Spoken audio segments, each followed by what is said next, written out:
nimewaita ndugu waandishi kuzungumza mawili matatu kwa mustakabali wa maendeleo ya mkoa wetu na Tanzania kwa ujumla. Mtakumbuka wiki iliyopita tulikuwa na press conference na waandishi kuzungumza juu ya mustakabali wa kilichotokea tarehe 29 siku ya uchaguzi na baada ya hapo. Kinachoendelea mitandaoni ni uhamasishaji wa maandamano ya baada ya uchaguzi. Sasa kwa sisi Tanga, tuwatoe hofu vijana wetu, tuwatoe hofu wazee wetu kwamba tumejiandaa kwa namna ambayo ni bora kutokuwa na maandamano katika mkoa wa Tanga. Kwa hiyo ni taarifa ya pili rasmi kwamba mkoa wa Tanga hautafanya maandamano kwa sababu ya madhara yanayotokana na maandamano na kilichotokea tarehe 29 na tarehe 30 ya baada ya uchaguzi. Kwa nini nimeonelea kuzungumza hili? Tuna muunganiko wa watu wengi huko nyuma ambao wanatusubiri. Na sisi kama waandishi, sisi kama wanasiasa, wanahitaji wananchi kujua msimamo wetu na mwelekeo wetu wa kisiasa na mwelekeo wetu wao kwao.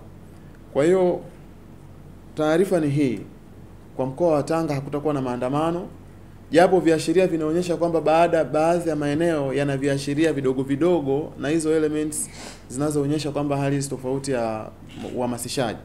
Niwatoe hofu ndugu zangu na niwaase vijana wenzangu, kwa sababu na mimi ni kijana. Tuache mihemuko, tuache kufuata mob psychology wataalamu wanasema. Kwa sababu madhara yake ni makubwa sana. Madhara yake ni makubwa sana na tuna vipaumbele vingi vya kufanya kwa kipindi hiki cha 2025 2030. Mimi ni mtu ambaye huwa napenda kumsifia sana ni mkuu wa mkoa wa Tanga, ambaye yeye kwa njia moja au nyingine alituasa kama mama, kama kiongozi wetu wa mkoa wakati tunakwenda kwenye uchaguzi. Alituambia maneno ambayo tulijaribu kwamba kutembea nayo hayo.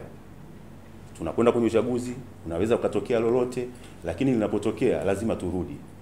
Tukae tuangalie wapi ambapo makosa yamefanyika ili tuweze kuangalia kwamba hayo mambo yasitokee. Na hilo tumelifanyia kazi. Kwa hiyo bado ninawashauri watu wa Tanga na Watanzania wote kwa ujumla, yaliyotokea tumeyaona, na siku zote unaweza ukafanya kitu ukakiona umefanikiwa, lakini kumbe bado hujafanya nini? Hujafanikiwa. Kwa sababu yanapotokea mengine yanakuwa mazito sana.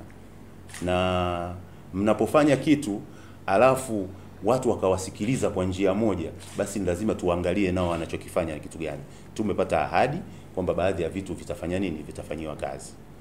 Moja, hatukuwa na wizara ya vijana. Lakini imefanya nini? Imefanyiwa kazi kwamba sasa imewekwa wizara ya vijana. Bado kuna mambo yanasikilizwa. Tumezungumza sana na viongozi na kuna baadhi ya vitu vitafanyiwa kazi kwa Tanga. Na kama sisi viongozi wa vyama vya siasa, kuna kazi ambayo tunatakiwa tuifanye, kuzungumza na Watanzania, tuzungumze na watu wa Tanga kwamba tufanye kitu gani kwa ajili ya baadhi ya vitu vitakavyoendelea hapo. Breaking news from across Tanzania and around the world. Your trusted source for accurate information. X News Tanzania.